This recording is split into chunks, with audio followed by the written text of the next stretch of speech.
Hey everyone, it's your girl back again, RDB Speaks, with another episode of Triumph with RDB Speaks. Today I have an exceptional guest with me. I am bringing one of my co-stars and co-authors of the Triumph in the Trenches anthology, Phillip Woolfolk. He is such a phenomenal guest because he is a wealth of knowledge of everything financial literacy.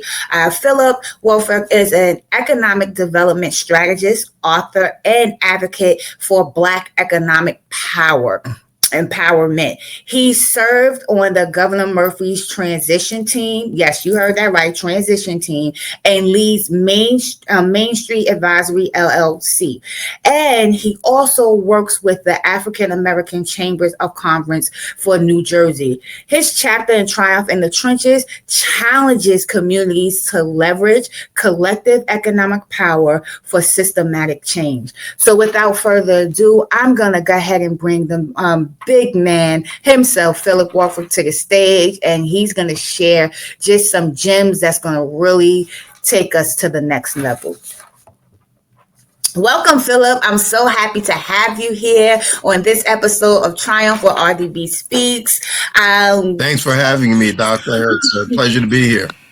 Absolutely. So I gave a brief overview about you, but share just a little bit more about you, the big Jersey man himself, doing everything financial literacy. Just give the audience a little snippet of what we're going to talk about today. Oh, absolutely. Well, by way of background, I've served in a number of different capacities over the years in the private sector, public sector, charter schools. I spent about 25 years in the banking industry, where I ended my career as a vice president, fair lending manager, responsible for fair lending compliance. In the nonprofit world, I've served as a chairman of the board of trustees for a charter school, treasurer for the African American Chamber of Commerce of New Jersey, and later served as the chief administrative officer for the charter school, and then later served as chief operations officer for the African American Chamber of Commerce of New Jersey from May of 2021 through May of 2024. Then I went back to my consulting practice, which is Main Street Advisory LLC. And then, because I had an interest in speaking and writing and wanted to become an author, I launched Phillip Speaks LLC, and that is where I met you and some other fantastic individuals, where we worked on Triumph in the Trenches, Navigating Success for Black Professionals as our first joint venture, then Volume 2, and now we're knee deep in Volume 3. I also have another project that I'm working on that's coming to a conclusion. I spoke with a group recently, probably a couple of months ago, a rebirth project, really centering around transformation and how folks can transform their lives to a better place. And that rebirth project is yielding another anthology, and that will probably launch sometime in November. I'm also a real estate investor. Started my real estate investing career back when I was about 23 years old, and I grew that business to a point where at the age of 43, I was able to walk away from a six-figure income position and stock options and bonuses to spend about 5 years home with my wife and my daughters, traveling, camping, and just enjoying ourselves. So life has been good. And now what I do with a lot of my time is work with people as a business coach, helping folks to really upscale their businesses to get themselves in a financial position that can get them to a place where they're able to have some freedom and be able to live the life that they want to live, and be able to also build a legacy and share some of that wealth with their families, their communities, and all that good stuff. So that's where life is for me now, and also have my solo book project that I'm working on with our supreme publisher, Ilona Washington, and that will probably be out sometime in the middle of next year. All right. Listen, I already told you all. This man is a not only is he a gem, but he's a king in all right, wearing many crowns. And so I'm just so happy to have you here today, and share you with my audience. Thank you. And you are definitely going to keep everybody busy. So we're going to be checking for you. If you haven't already and you don't know, please head to his website, www.phillipwoolfolk.com. I'm going to keep dropping it throughout the episode so that the audience can follow you and get to know you and learn more about what you do. But in the meantime, I want us to talk a little bit about these disparities that's going on. So we know that racial disparities in government contracting reveal systematic exclusion of Black owned businesses from public sector opportunities. You spoke a lot about that within the book in your chapters. And in New Jersey and nationally, the gap between contracts awarded to white-owned minority-owned businesses is staggering. Often representing billions of lost economic opportunities. And I've been doing my research because I was like, I had to be prepared for when you came on here. So, in looking at some of the contracts, I noticed that Black businesses receive approximately $3.3 million, while white businesses secured $10.8 billion. And let's just let those numbers sink in for the audience. The difference between $3.3 million dollars that approximately Black-owned businesses have been receiving in comparison to their counterpoints at $10.8 billion.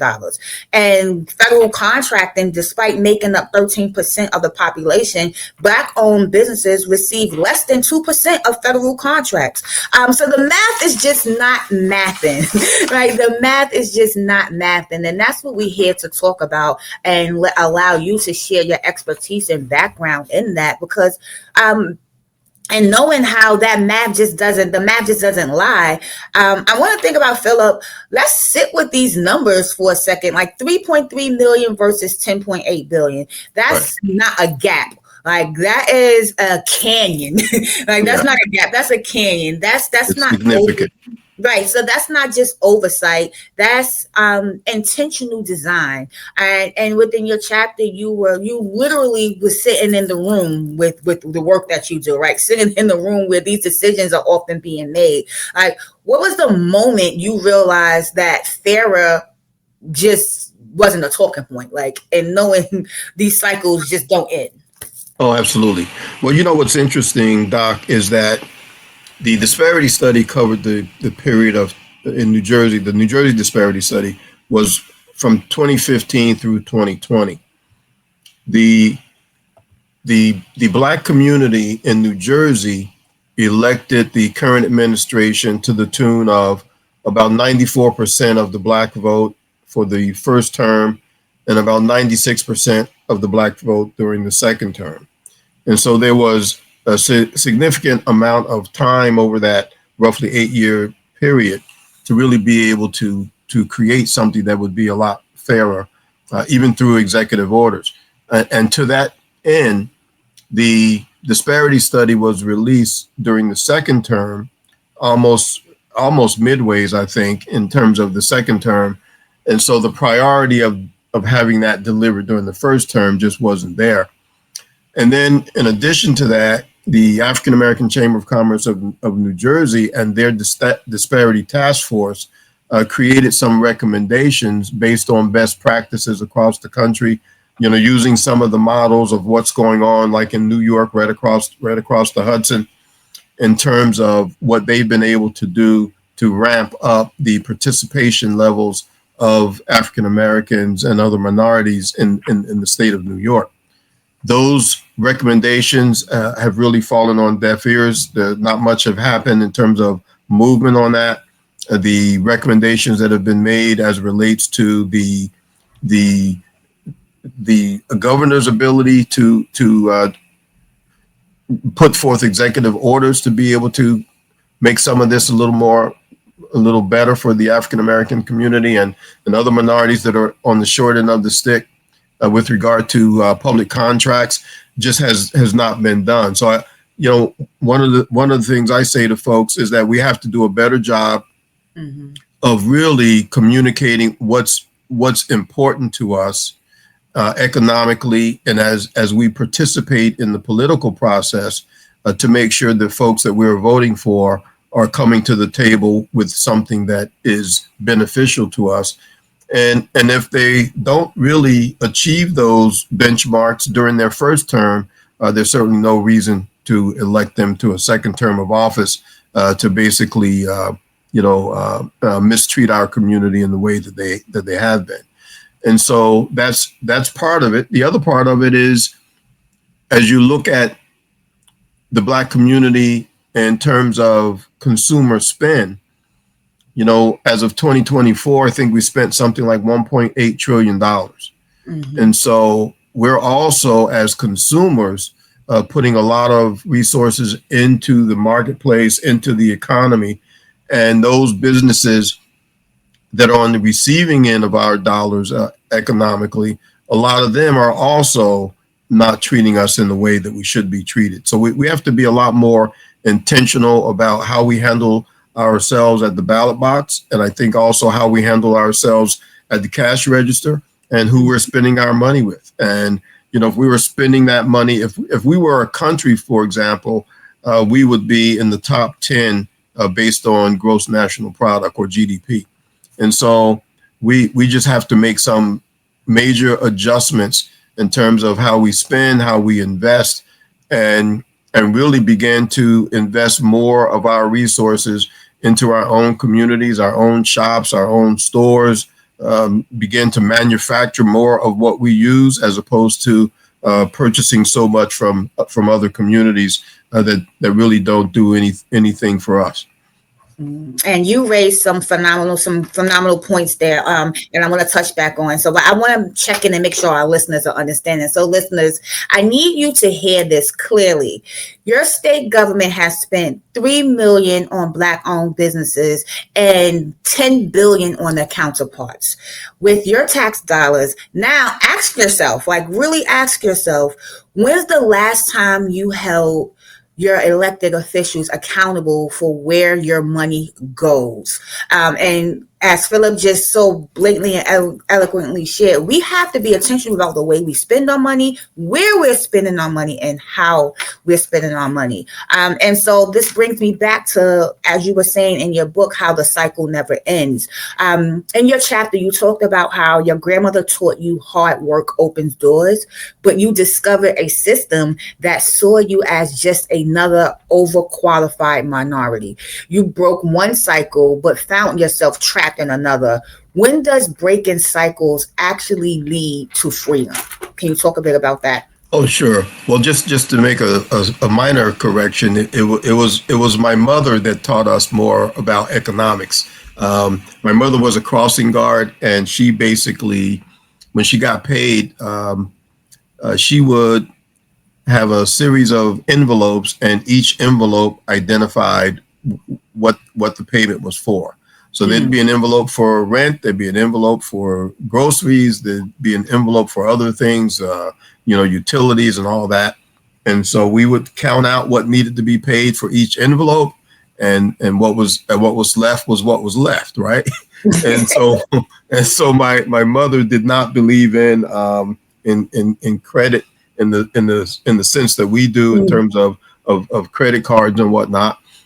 She came up during the layaway plan days, right? And so you go into a store, you see something you want, furniture or whatever the case may be, you put down a $50 deposit, and then you pay something on it every week or two until it was paid for, and then they deliver it to your house.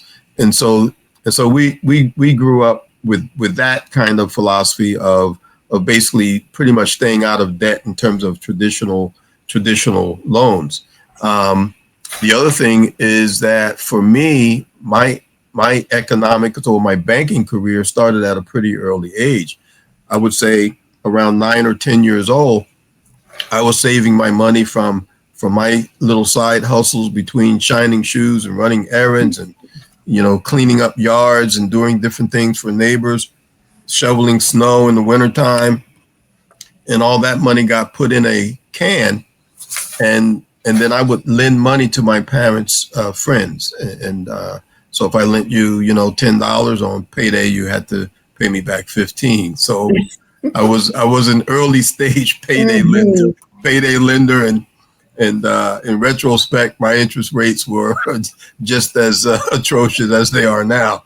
And so that's how I got my start, and so I got some clarity and understanding about finances and how to make money, how to make it grow, and all those things at a pretty early age. Awesome. I love that idea. From when you being a child to now, it's a wonder why you're the go-to guru for anything financial literacy, right? Because you started at such a young age. As we begin to pivot a little bit, I want us to think about the Hempstead Act of Legacy and how 270 million acres were given to white settlers, right, and European immigrants. However, descendants of enslaved people got nothing, and we know this historically.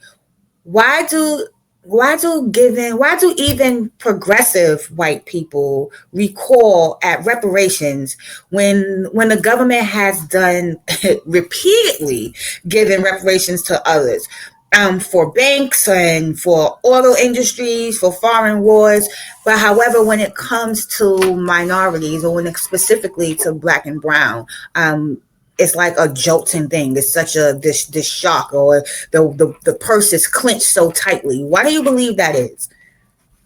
Well, I think, psychologically, a lot of this goes back to us being enslaved, and I think there are some folks out there who basically still view us as less than, and view us as inferior, and view us in lots of ways that does not put us on par with other folks that do receive their various support in various ways. I mean, look at some of the conflicts going on around the world. We've sent billions of dollars to various places in support of various causes, and when it comes to supporting those folks at home who helped build this country, there seems to be some fog around whether or not the resources are there to do that. We tend to find the resources to support whatever it is we want to support. Mm-hmm. I mean, take a look at the more recent at the pandemic as an example. There were trillions of dollars invested in keeping businesses open, keeping businesses, to the point where they didn't have to close and shut down, and supporting the corporate structure, and those dollars materialize from somewhere, and when it comes to something like reparations and reimbursing a generations later of enslaved and for our ancestors, basically for the free labor, there seems to be some fog around whether or not that's the right thing to do. There needs to be, anytime I hear about it, there's usually someone that will say there needs to be some sort of study, and the study needs to take place, and then they need to do whatever, but it seems like when there are other disasters around the globe and America wants to get involved in it, the study period is one legislative session and a vote. And so I'm not sure why, after hundreds of years of us being behind the eight ball economically due to lots of free labor by our ancestors, that someone needs to study that. When you look at the ownership rate, home ownership rate, for example, the wealth gap between Black and white, the significance of it typically boils down to whether or not you own a home or not. And so the home ownership rate for us is relatively low by comparison, and that creates part of the wealth gap. You have as we talked about in our first book, Navigating Triumph in the Trenches, Navigating Success for Black Professionals. One of the things that was uncovered there is, and universally across all industries and for-profit, nonprofit, U.S., outside of the U.S., that people of African descent tend to be below the behind the eight ball as it relates to systemic racism, other microaggressions and other barriers that we face in the workplace, and there's no mistaking the fact that regardless of educational level, that we also tend to be behind the eight ball and lower paid and compensated than others. And you look at the more recent over 300,000 African American women out of work and out of the workforce, that particular demographic tends to be the highest educated of all Americans. And yet there's trouble getting employment. There's trouble getting compensated on the same level as their peers. And so this whole idea of systemic racism and microaggressions, people look at those things as these are things we should just get over.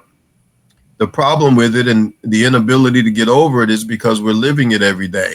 This is not something that just happened in the past, and slavery was over 400 years ago, and we're able to get over it because everything is equal now, right? But even if you look at some of the laws that have been passed around things like education, we're still dealing with the whole separate but equal. And we're finding that in urban communities across the country, the educational system is still separate and still unequal. And so there are lots of different barriers that are in our path that keep us from getting to where we should be. And we have to do a better job of holding those elected officials accountable for that. And we have to stop voting for people who like to show up for the camera opportunity, but you don't see them again till election day or the campaign for the next election. And that's the stuff that happens in the middle does not necessarily benefit us. The only beneficial thing that happens for our community is that there's this. I often say there's money in poverty, and what we tend to do is they base how much support specific areas are going to get based on how many children are eligible for free and reduced lunch, how many people are receiving public assistance, and all those kinds of statistics. Whereas if some of those dollars were adequately invested in education and training and certification and getting folks certified in certain real positions that allow them to pull themselves up economically.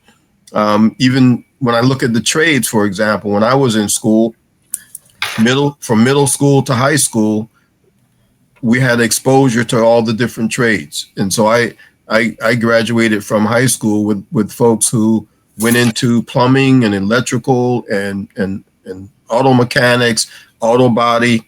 And those folks, based on those trades, were able to earn a decent income to be able to take care of their families. And then somehow, miraculously, universally across the country, all those trades were removed from the public school system and placed in community colleges. So now you have to graduate from high school to then go and figure out, which of those trades do you think you might be interested in? So it's to me, it's a systemic process to maintain the status quo, and based on that process, there are people that remain below the economic wealth line in terms of basically being reduced to a lifetime of poverty. Oh my goodness, that was so well put. And you not answered, but you brought up so many questionable things that we continue to face time after time, decade after decade. Like the mask keeps changing. Right. but what's behind the mask remains the same, and so in bringing that too, I just want us to take a moment to think about, like you mentioned in the book, these 10 steps, right? And so you provided a concrete action plan of what it's like to invest 50% of your discretionary income, max out for your 401k, and then start a business, right? So what does that look like when you live beneath your means? And we know that right now so many individuals are living above their means because they're trying to keep up with social media, and they're trying to keep up what they see everyone else, or what society says Right. they should be looking at. But we want to think about, what does it mean to actually build unity, and invest in Africa, and invest in your family, invest in your well-being and your legacy. These things require discipline and education. We know that, right? But what does it look like for the individual who doesn't know where to start? How do we build the infrastructure and financial literacy programs, investment collectives, mentorship, to make these things accessible to everyone? Because not just we believe, you and I and those of our other professionals who are in this world just trying to rebuild, or what our communities look like. We know what it looks like, but what do you say? How do you put this out there to those who may not have that access to some of the things that we know? Where do they start? Well, I think where you have to start is, everybody has to start from where they are. Mm-hmm. And I think one of the key things is to have a change in terms of mindset, right? I'm not sure if you're familiar with Dr. George Fraser. He's an author and speaker, and an individual who's probably in his 80s now, that's been around for a long time, speaking truth to power, and also really in the economic space of what we should be doing or could be doing to better our positions. One of the things he says that I find interesting is that, poor people stay poor by pretending to be rich. And wealthy people stay wealthy and get wealthier by pretending to be poor. Mm-hmm. And so what does that mean? To me, what it means is, if you are economically in a situation where you have a decent job, you're making a decent pay, you're renting an apartment or a house, you're not an owner yet, so you have no equity, then when it comes to buying a car, for example, in my opinion, you shouldn't go out and get a car and lease a car for $1,000 a month. And yet I see in lower moderate income communities all the time really upscale, expensive vehicles, and yet people in some of those communities are not owners. And so if you're not an owner, you're not building equity, your wealth position is diminished because you're purchasing. Phillip, can you believe it's been 30 minutes already and you have dropped so many gems? But guess what? Guess what, listeners? Phillip is coming back for a part 2 so we can learn some more about financial literacy and how to triumph it financially. So stay tuned, stay updated, and we're looking forward to sharing more on Triumph with Reverend Dr. Xenia Barnes.